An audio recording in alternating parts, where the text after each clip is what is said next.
After my sister's lie, Dad kicked me out and sister said laughing, "Good luck, loser." I said okay and left. But they didn't know that in 3 days karma would be inevitable. Dad's face was red with rage. His hands clenched into fists at his sides as he pointed at the door. "Get out of my house! Good luck, loser!" Behind him, Natalie stood with that smug little smile, arms crossed as if she had just won a game she had rigged from the start. "Yeah, good luck," she added, laughing. I wanted to yell at her, tell Dad what a manipulative liar she was. But what good would that do? I had tried it before. 100 times. It never mattered. Natalie could burn the house down, and he'd probably still blame me for not stopping her. I turned to Mom, the only person in this house who had ever cared, who had ever stood up for me. Her eyes were filled with a mix of anger and heartbreak, her hands shaking at her sides as if she wanted to do something, anything to stop this. But she'd already tried, and it hadn't worked. I exhaled sharply. Fine. I walked past her and went upstairs to my room. I wasn't going to beg. I wasn't going to cry. If they wanted me gone, I was gone. Natalie was still grinning as I passed her. She wasn't even trying to hide how much she was enjoying this. I slammed my door shut and locked it. My heart was pounding and my hands were shaking as I grabbed my backpack and started to shove my stuff in. A few shirts, some jeans, my phone charger. I didn't even have any money. I was 16, still in high school. Where was I going to go? I could hear Mom and Dad still arguing downstairs. Her voice was pleading, desperate, while he was just angry. Natalie had gotten exactly what she wanted: Dad's blind loyalty, Mom powerless to stop it, and me out of the way. I should have seen it coming. This wasn't the first time she tried to get rid of me. She had lied about me before, twisted situations to make me look bad, made sure Dad saw me as nothing but a failure. But each time, Mom had been there to stop her from going too far. Not this time. This time Natalie had gone all the way. She told Dad that I had stolen his expensive watch, the one he always bragged about, the one he never let anyone touch. She said I had sold it, that I was probably hiding it somewhere, waiting to cash in. She cried, pretending to be heartbroken that her brother could do such a terrible thing. And Dad? He ate it up. I didn't even have a chance to defend myself before he lost it. He grabbed my arm, pushed me against the wall, and yelled in my face about how ungrateful I was, how he should have kicked me out years ago. Mom jumped in, got between us, and yelled back that he was being ridiculous. That I would never do that. That Natalie was lying. But Dad wouldn't listen. He never did when it came to her. When it was over, I knew I wasn't going to win this one. So I left. With nothing but a backpack, my phone, and no idea where I was going. But I did know one thing. I was done with them. 3 days. That's how long it took. I stayed at Grandma's house for 3 days, trying to make sense of everything that had happened. I wasn't sad. I wasn't even surprised. Just tired. Grandma didn't push me to talk, but I could tell she was upset. She mumbled things under her breath about my dad, about how she always knew he was useless.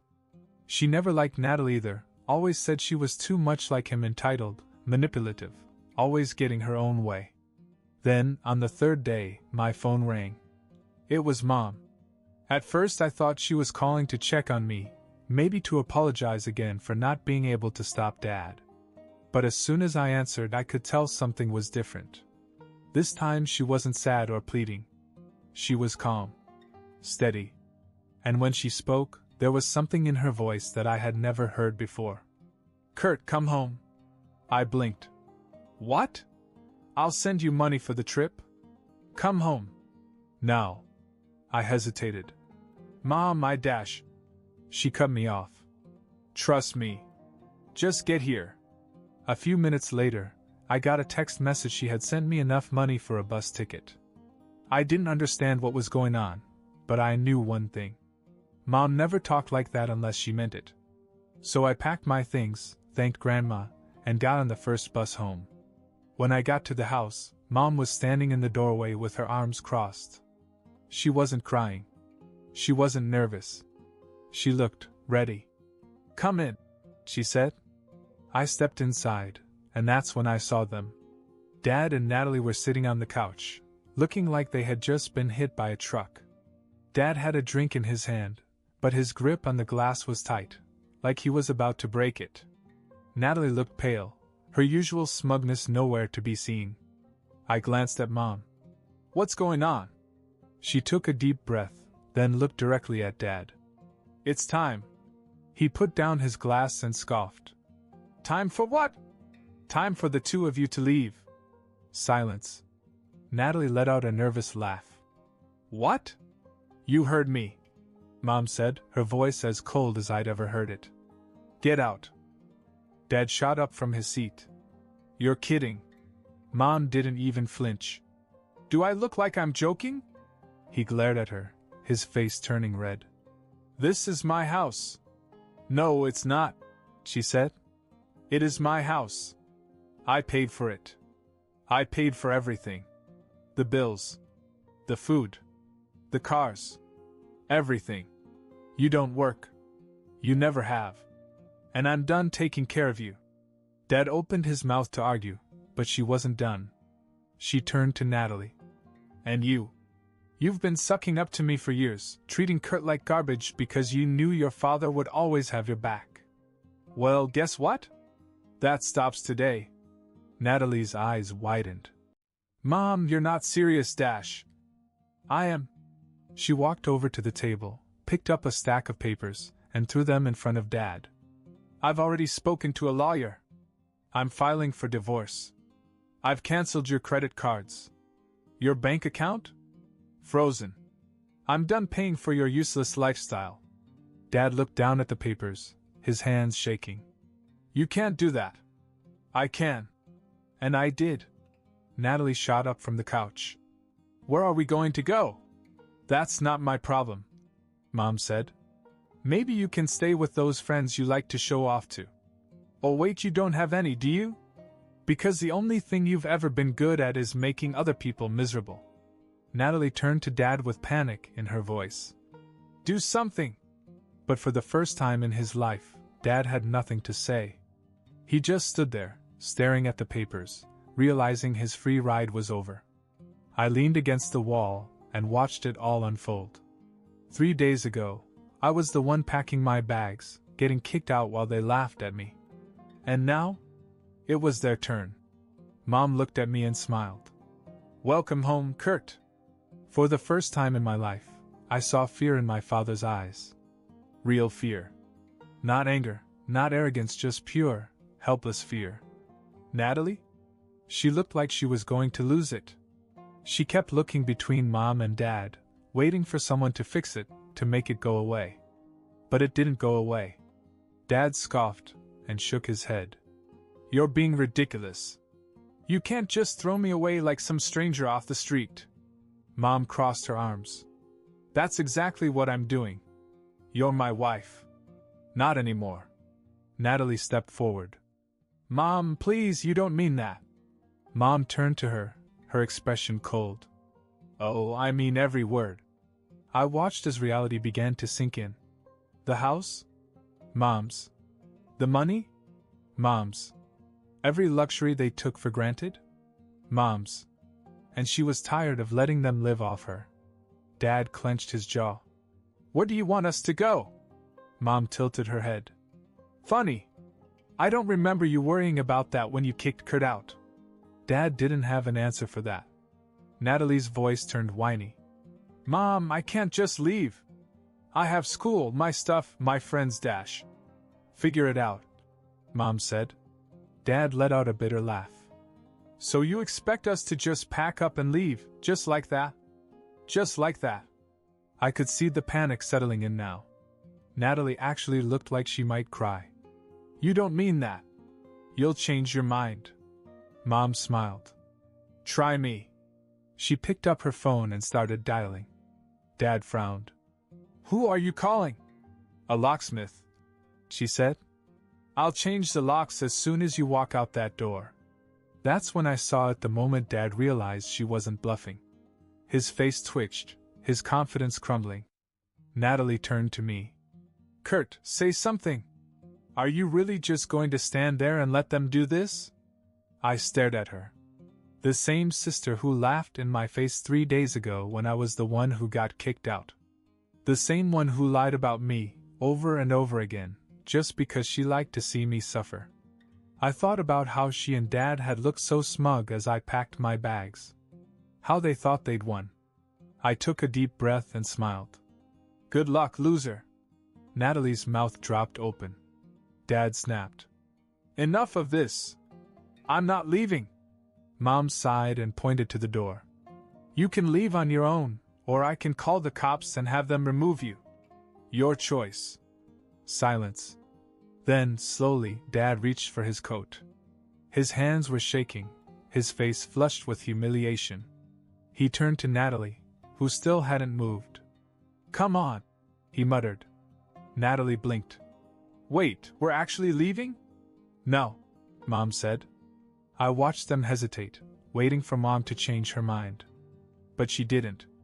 She just stood there, unperturbed, waiting. And then, just like that, they were gone. Mom exhaled and turned to me. Are you hungry? I laughed. Starving. And with that, we closed the door on them, forever. The silence after they left was almost eerie. 3 days ago, I was the one standing outside with nowhere to go. Now it was them. Mom didn't look back.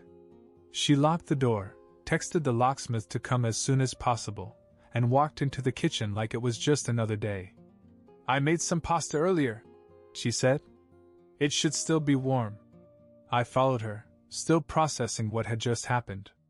You really did it, she scoffed. Damn right I did.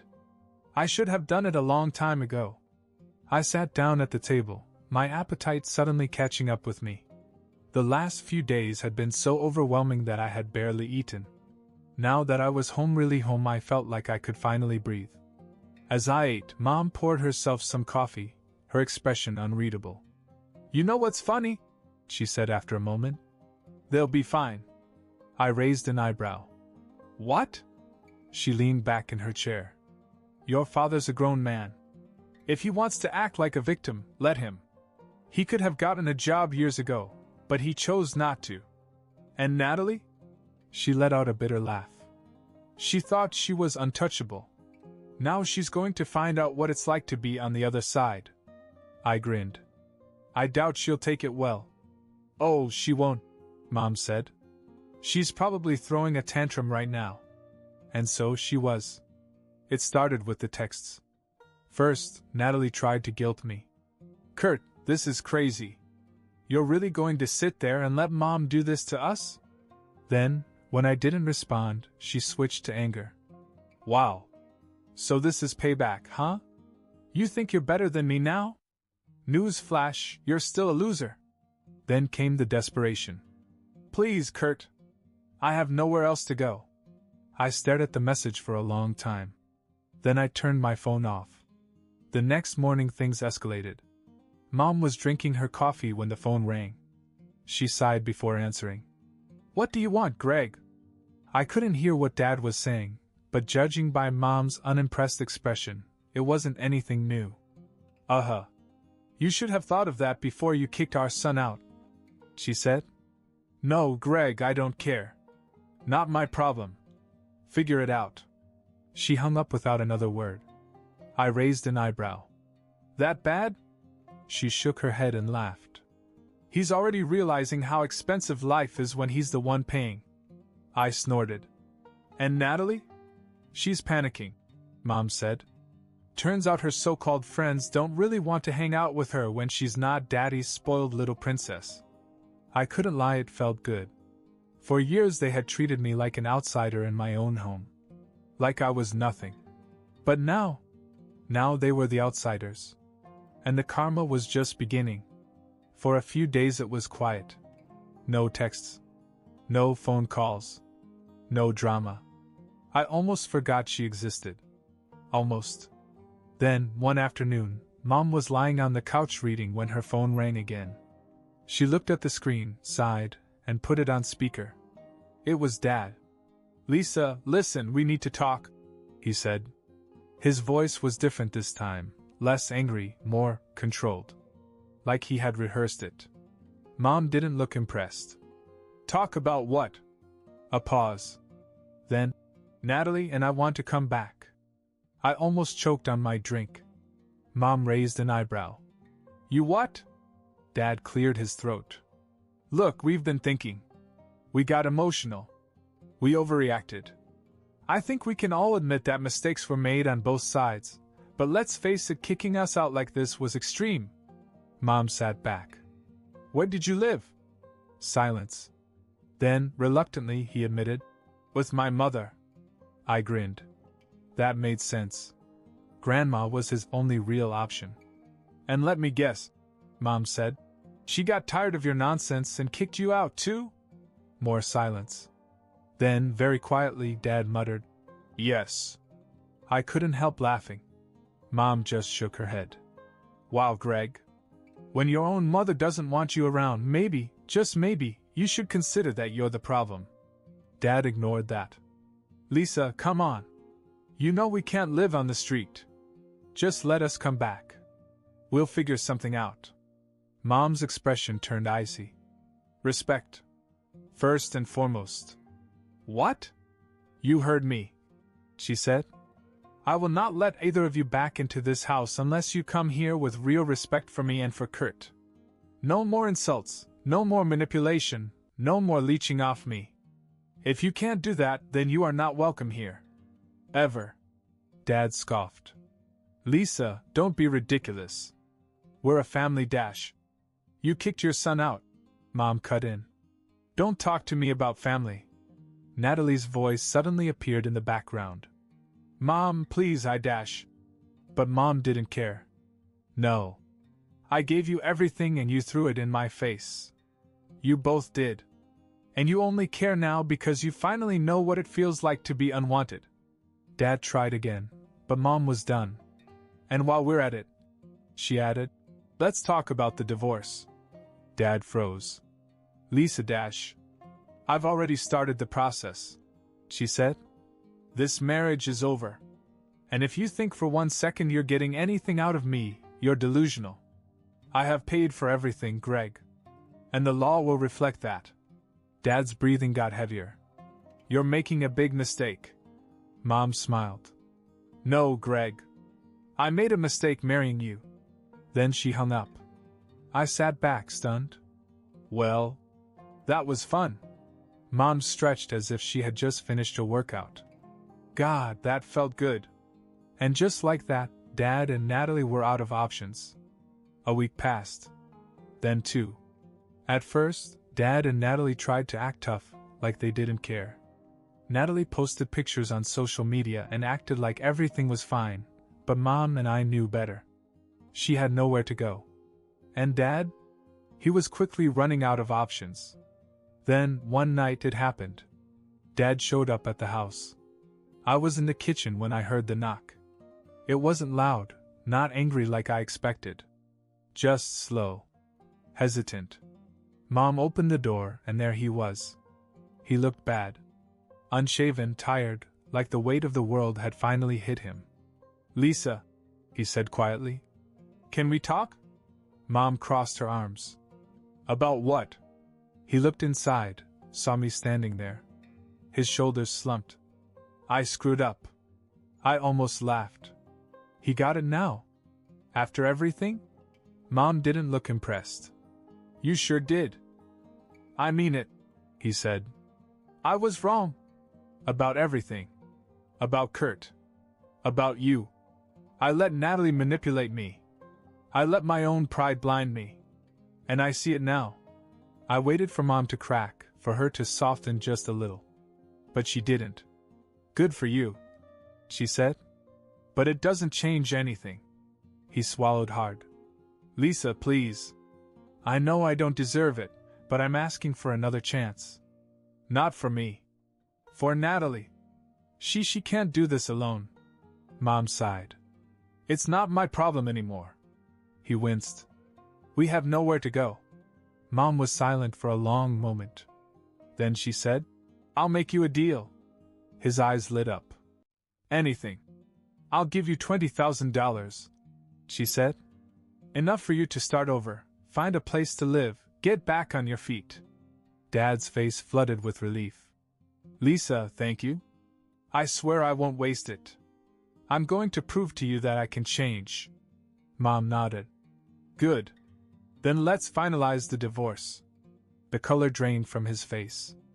Wait, what? You want the money? She said. Sign the papers. As soon as everything is official, you get the 20 grand. I could see the war in his head. He didn't want to lose control, didn't want to lose. But the promise of the money was too tempting. He had no job, no savings, no future. So he agreed. A few months later, the divorce was final. And Dad got his 20 grand. Or so he thought. Turns out Mom knew exactly what she was doing. The agreement stated that the money would not be released until he proved he could support himself, meaning a steady job, his own place, real responsibility. And if he didn't, he got nothing. So in the end, he walked away with exactly what he deserved. Absolutely nothing. Life didn't go back to the way it was. It was better. For the first time in years, the house felt peaceful. No more tension, no more walking on eggshells, no more listening to Dad and Natalie ganging up on me. Mom and I settled into a new rhythm. She worked, I focused on school, and we actually talked. And Dad? Well, without the house or Mom's money, reality hit him fast. He ended up renting a tiny, rundown apartment that barely broke even. He tried to find a decent job, but with no experience and a terrible work ethic, no one would hire him for more than minimum wage. The golden life he once had was gone. And Natalie? She was still living off him. Complaining, whining, refusing to get a real job. I figured it was only a matter of time before something broke. And then it did. It was a random afternoon when Mom's phone rang. She answered it, looked at the screen, and sighed. It's your father. I rolled my eyes. What does he want now? She put him on speaker. What, Greg? His voice was low, controlled, but I could hear the anger underneath. You won't believe this. Mom raised an eyebrow. Try me. He exhaled sharply. It was Natalie. I frowned. What? The watch, he said through clenched teeth. The one she blamed you for. She stole it. She sold it months ago and used the money to buy clothes and a damn game console. She told me she earned the money, but I just found the proof. I sat back, stunned. I should have been angry. I should have been furious. But honestly, I just felt tired. Of course she was. Mom, on the other hand, just laughed. Oh wow, Greg. You mean to tell me that your precious daughter, the one you trusted more than your own son, lied to you? Imagine that. Lisa, don't start, he snapped. I kicked her out. I blinked. Wait, what? She's gone, he said. I told her to get out, just like I should have when this all started. Mom shrugged. Well, that's your problem now. She's got nowhere to go, he muttered. She could call you Dash. If she does, I'll block her number. He sighed heavily. Lisa, I screwed up. I see that now. I should have listened to you. I should have listened to Kurt. Mom smiled. Yeah. You should have. Silence. Then, almost too quietly, he asked, Can I come back? I almost laughed out loud. Mom didn't even hesitate. No. Lisa. You have to pay for your mistakes, Greg, she said. We all do. But you dug this hole yourself. And now you get to live in it. He didn't say another word. A second later, the call ended. Mom put the phone down and exhaled. Well, that was satisfying. I leaned back in my chair and shook my head. I guess karma really does exist. Mom grinned.